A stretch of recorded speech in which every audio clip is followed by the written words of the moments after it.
Shout out to G-Skill and Razor. You guys rock. And Sony Ericsson, of course, as well. Here is our Terran player. Ojes NaDa. Hard to imagine this guy falling into Code A. This is that the closest would be he's ever been. Amazing. Yeah, he has not even ever been to the up and down matches, I think. But He has here's been a to the guy. up and downs, but he's never fallen out of them. Yeah. Oh yeah. Here's a guy who's come up from Code A not that long ago. He was a player who no one really knew about at all. Like he was a real like. I mean, some people. Brood War player. Yeah, some people knew about him, and he joined FX Open, and he kind of, you know, he was just around. He was like the Korean mercenary, basically, for FX Open for a time, and then he started to really show himself here. Yeah. I gotta tell you guys, I said this when I was casting with Doa the other day, and he actually crushed Bomber with a very unusual and cool build. But watch this guy's play, especially if you're a Protoss out there who's really struggling with this matchup. Oz knows really good timings for this. He's an innovator in this matchup, and he's gonna have something to show. Yeah, I remember at the qualifiers where he qualified. Was it him or Hero that beat Boxer? It was Oz. It was Oz. I thought so. That beat Boxer in the final match of the qualifiers a couple of seasons ago. Of course, Boxer re-qualified this season. But you know, he beat Boxer, and he just didn't stop losing until he got to Curious in the finals of Code A. And just a really solid player. He's one of those players. He's one of the first people to start using Warp Prisms to hide High Templar from EMPs. True. He's actually one of the first players as well to get Storm on 2 base against Terran. He's taken a lot of different ideas, like for example, Creator Prime's double upgrade style. He's used that quite a bit, but he's adapted. He's done fast 2 base Dark Templar timings. He's just a guy you can't really predict, but he's always consistently good in this matchup. His best matchup by far, in my opinion. Sweet. Loves to chrono boost out units to put pressure on his opponent.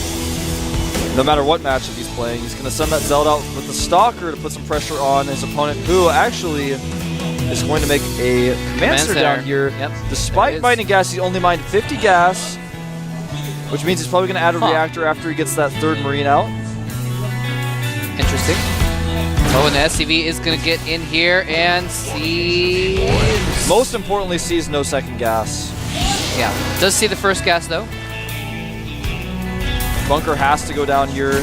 But the Zealot, since the Zealot came out a little bit early, Oz loves to put this pressure on. He's going to possibly take out a Marine or 2 here.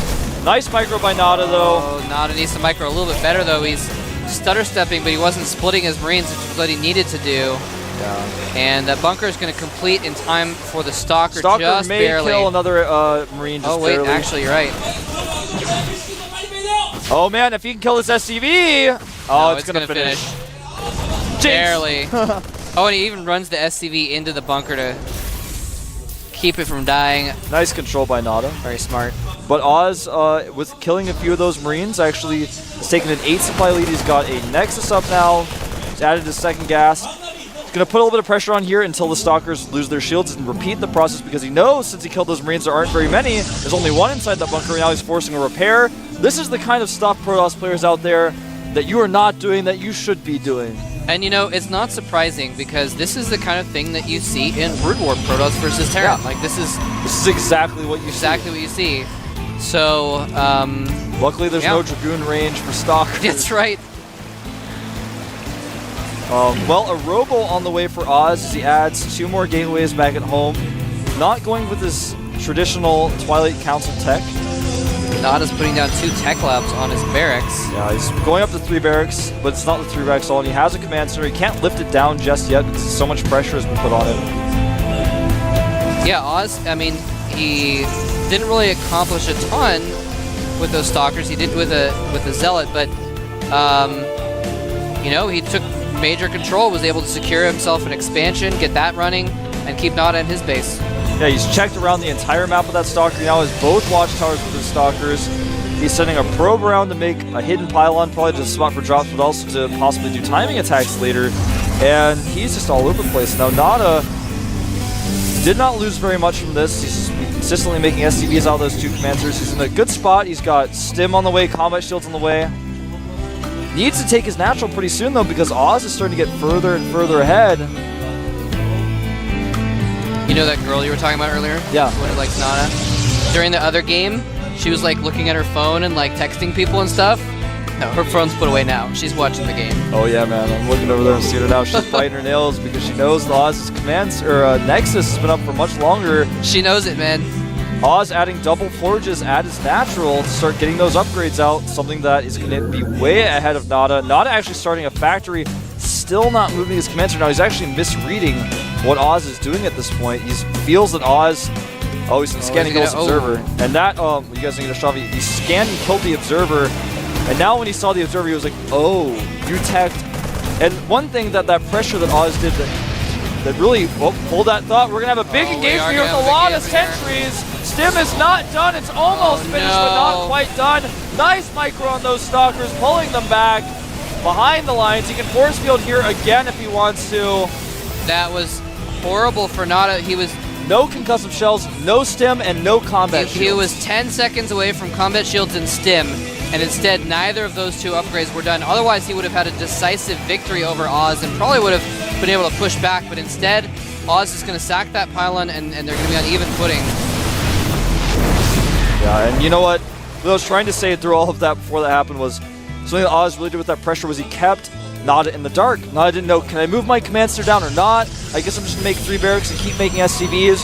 But now, Alice has been able to power up so much. He's got upgrades on the way before NaDa. NaDa's first engineering bay is on the way now. His starport's on the way now. Twilight Council on the way for Oz. Actually, adding his 2 gateways. He's doing Creator's build to the T right now, following it every step of the way. And for those of you guys who don't know, Creator Prime is a Protoss player on the team Prime, who's really well known for his fast double forge upgrade builds after a 1-gate expand. Dark Shrine on the way. That is kind of interesting. You know why he's getting that right now? It's not to put pressure on, it's drop deterrence. He knows that the starport is finishing up now, and he knows that reactor's going to be finishing. He knows, okay, well now is my timing to move out and be kind of aggressive, make sure that NaDa can't take a third, but I need something in my main base to deal with drops. That's what that Dark Shrine's going to be for. Yep. He also, if he's going to be having upgraded units, he might mix in some Archons later on as well. Very true. Be smart. But, man, Oz is so ahead on upgrades. He's going to have 1-1 in a moment, and NaDa is only a third the way through +1 weapons. He's just getting concussive shells as well. That's another reason why that battle did not go well for him in the beginning there. His stim and combat shield just finished. He wanted to hit at sick timing. That would have finished the right time he got to Oz's base, but Oz wasn't at his base, man. He was not his base. Look at that. As soon as, no sooner had the 1-1 upgrades finished than Oz started 2-2. He's going to have such an upgrade advantage. NaDa doesn't even have a second engineering bay. No, he does not. He's going to have 2-2 versus 1-0 at a certain point in this game. Army moving out with his Observer. He actually needs to send more of his units home. He does not have very many home there right now. This is still going to be a close fight. Oz does have Blink now. Oz is actually going to move away and try to catch the army of NaDa out in the middle of the map. I'm not sure if I agree with this. He may lose his forges here. He is turning around now, and he's going to catch NaDa. NaDa only has 2 medevacs here. Stims a little bit too early, maybe. But he's going to get at least 1 forge. Here comes the sentries. Oh, the Stalkers blink back, but the force fields are just trapping the units next to his sentries and kill him off if he wants to. Nice force fields. The Stalkers are pretty much immune in the back. Oh man, these force fields are so sick. He crushes NaDa's army. And NaDa, the most consistent pro gamer of all time, is in a lot of trouble. He's about to be way behind on upgrades. These Stalkers can blink forward and chase if he chooses to. Wow. This third base that NaDa's trying to make, how long is that going to be up? Not very long. That was beautiful. He kind of like baited NaDa in by blinking his Stalkers back, and then he force filled off. And I was saying like, oh, he's going to lose his sentries. I didn't realize how many Zealots were there, and they soaked up so much damage, and the Stalkers, of course, firing over the top of the force fields, just owned everything. Yeah, that base is probably even going to get canceled. Using a Dark Templar here to get some extra scouting. Yeah, he's going to have to cancel this. Probably should have let it finish before he attacked, but... Oh, no. Not going to cancel it just yet, but it's definitely in trouble. That was actually just such a chess move by both players. Like, NaDa trying to wait the longest possible to cancel it, and Oz wanted it to finish. So this is that point in the game I was talking about.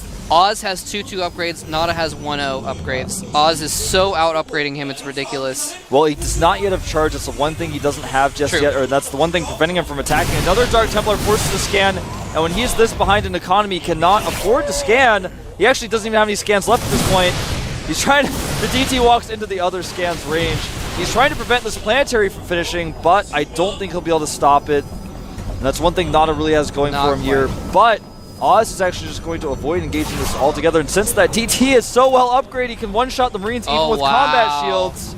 That is actually hardcore because yeah, he doesn't have any armors for his Marines yet. He could force field these units off and kill the planetary if he wants to. Is he going to do it? He might do that. He's going for the planetary. It's finished upgrading, but the stim comes down. He's able to hit a few units on the edge, but he's just going to leave those force fields there and kill the planetary. Forcing more scans, and NaDa losing a lot of economy from that. NaDa's starting Ghosts now to try to EMP some of these units, but he's just so far behind upgrades. He is now at 1-1. Oz still remains 2-2. Has not started 3-3 yet until I just said that he starts +3 weapons. He has a third base up and running. He's got Templar Archives up, +3 armor on the way. Like I said, guys, this guy is the guy to watch for learning how to play PvT. Wow. Yeah, this is just amazing. Oz is just, I hate to say it, but he's just kind of outclassing NaDa right now. NaDa just has not had anything go correct for him at all today. Not just this game, but his previous game as well. I can't imagine, you know, a way for NaDa to really come back from this. Storm is on the way. 3 probes are being made at a time. NaDa is now having to remake his third command. So not only was he not able to mine from his third, but he lost it. Stalker's coming over to do some harassment, try to pick off Ghosts. What is Oz doing wrong? I can't think of anything. To be perfectly honest with you, Moletrap, I can't think of anything. No. So why are you asking? I don't know. I just was curious, man. I'm sorry. He's going to have 3-3 to NaDa's 1-1. And he's going to have Storm. He already made the High Templar in advance, so he's going to have Storms ready when Storm is finished. He's going to have charge. He's using those Blink Stalkers to chase down dropships. Always keeping his Stalkers away from his main army to chase down dropships, chase down Ghosts, be mobile in the army. He's got both the Watchtowers at all times. More Dark Templars being warped in here as well to just continue to scout. Man, I am a big NaDa fangirl, as we established earlier, but I just don't think that he has any chance in this game. Look at all of those 3-3 charge lots. They're not quite 3-3 yet, but by the time Oz is not going to engage until they're 3-3. Guess what he's doing? And NaDa can't engage. He's seeing the Ghosts. He's made a second Robotics. He's going to start making double Colossus soon. That EMP missed the Dark Templar, actually. So that Dark Templar... Oh, missed again! 2 EMPs wasted by NaDa! Oh, NaDa's got to be so frustrated right now. And that's actually really, really bad because he only had like 4 Ghosts, so he only has 2 or 3 EMPs left. 3-3 is finishing as these words leave my lips. More gateways being added back at home. This is not a good engagement for Oz, though. He's not engaging this right, but he hits a 6 storm! NaDa sits under the storms. He doesn't dodge a bit, and all of his forces get completely obliterated. The charge lot's coming in to clean up, and NaDa's going to lose his entire army. He does manage to get a significant chunk of Oz's army in the process, but he's going to lose that attempted third again. Archon's coming in here. GG. And NaDa goes down for the first time in GSL history to Code A. And Oz sits there calmly preparing. He's not out of this yet, but he's got another shot. Oh man, that hurt my soul to watch. To watch NaDa's army sitting there in the storm. Where could he run though? He was being attacked from 2 sides, man. I don't know where he could have run, but I don't know. He would have had to. He must have been macroing at that moment or something. Yeah, of course he was. There's no way he wouldn't have microed that. He's NaDa. Yeah, actually, he micros everything. That must have been the one point in time in the game where he wasn't looking at his army because he could have. NaDa is very capable of splitting his army and microing, stutter stepping 2 directions. Well, that was actually But the he worst possible place for Oz to engage. Most of his army was kind of behind a cliff where his Zealots couldn't really attack. And that was the moment where I was like, oh, NaDa's got a shot at this, man. He actually might be able to out-micro this, trade okay, and start to catch up on upgrades. He's got the 3rd base landed now. You know, maybe he can use it, but unfortunately, it did not quite work out. When we get back, we're going to watch Oz play another Terran. Don't go anywhere. I was always missing you.